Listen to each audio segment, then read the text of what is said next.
Eu gosto tanto de você que até prefiro esconder. Deixo assim ficar subentendido, uma ideia que existe na cabeça e não tem a menor obrigação de acontecer. Eu acho tão bonito isso de ser abstrato, baby.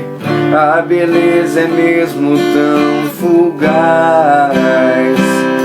É uma ideia que existe na cabeça e não tem a menor pretensão de acontecer.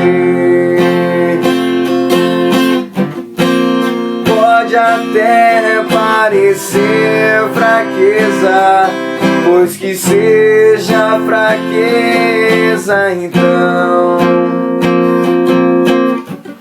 A alegria que me dá, isso vai sem eu dizer.